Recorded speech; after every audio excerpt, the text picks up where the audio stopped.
എനിക്കും ഉമ്മച്ചിക്കൊരു മൂഡ് മൂവിക്ക് പോകണം. എനിക്കും എൻ്റെ ഉമ്മാക്ക് ഒരേ മൈൻഡ് ആയതുകൊണ്ട് ഒറ്റ മൈൻഡ് വാ പോവാന്ന് പറഞ്ഞിട്ട് അങ്ങോട്ട് മൂവിക്ക് ഇറങ്ങി.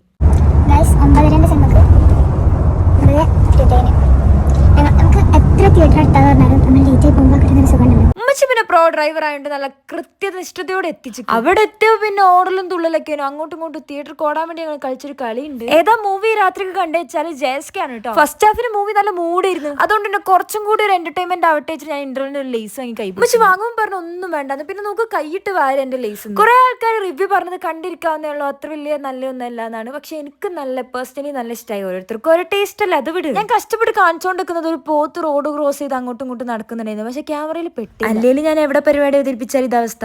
ഒരു 1 month കഴിഞ്ഞാൽ കോളേജിൽ, സ്കൂളിൽ അല്ലെങ്കിൽ ഓഫീസിലൊക്കെ ഫുൾ ഓണ സെലിബ്രേഷൻ മൂഡാണില്ലേ. ഓണ സെലിബ്രേഷൻ എന്ന് പറയുമ്പോൾ തന്നെ നമ്മളെ മൈൻഡിൽ ഫസ്റ്റ് വരെ എന്താ, ഡ്രസ് കോഡ്, അങ്ങനെ പരിപാടികൾ അങ്ങനെയൊക്കെ ആയിരിക്കും. അപ്പോൾ ഇന്നലെ ഓണം കളറാക്കാൻ വേണ്ടിയിട്ട് ഞാൻ നമുക്കൊരു പേജ് പരിചയപ്പെടുത്തി തരാം. ആ പേജിൻ്റെ പേരാണ് സ്റ്റിച്ചർ ഡാഡി ക്ലോത്തിങ്. ഈ പേജിലൂടെ നമുക്ക് നമ്മളെ ഡ്രസ് കോഡൊക്കെ കസ്റ്റമൈസ് ചെയ്യാൻ പറ്റും. And all over the India delivery ഉണ്ട്. ഞാനൊക്കെ 12th പഠിക്കുന്ന സമയത്താണെങ്കിലും എൻ്റെ അമ്മോ ഡ്രസ് കോഡിനൊക്കെ ഫുള്ള് വേണ്ടിയിട്ട് അങ്ങോട്ടും ഇങ്ങോട്ടും റഷ് ആയിരുന്നു. 1 week മുന്നേക്ക് ഇരിക്കും നമ്മൾ ഡ്രസ് കോഡിന് വേണ്ടി ഇറങ്ങി തന്നെ. എന്നിട്ട് പിന്നെ ബ്ലൗസ് കിട്ടിയില്ല, സാരി കിട്ടിയില്ല, അങ്ങനെ പറഞ്ഞ് കുറേ നടക്കും. പിന്നെ ബോയ്സിനായാലും അത് തന്നെ കേട്ടോ, കുർത്ത കിട്ടിയില്ല, മുണ്ട് കിട്ടിയില്ല, ഷർട്ട് കിട്ടിയില്ല, പാൻറ് കിട്ടിയില്ല, പറഞ്ഞിട്ട് അങ്ങോട്ടും ഇങ്ങോട്ടും നടക്കുക. അപ്പോൾ അതുപോലെ നിങ്ങൾ ലേറ്റ് ആവണ്ട. ഇനിയും 1 month ഉണ്ട്. 1 month ഒരു 2 weeks മുന്നെങ്കിലും നമ്മളെല്ലാം സെറ്റാക്കി വെക്കേണ്ടതാണ്. അങ്ങനെയാണെങ്കിലേ നമ്മൾ ഓണൊക്കെ കളറാവുള്ളൂ.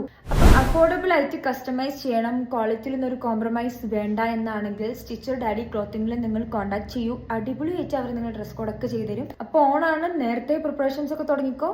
അപ്പോൾ ഓക്കെടാ, ബൈ.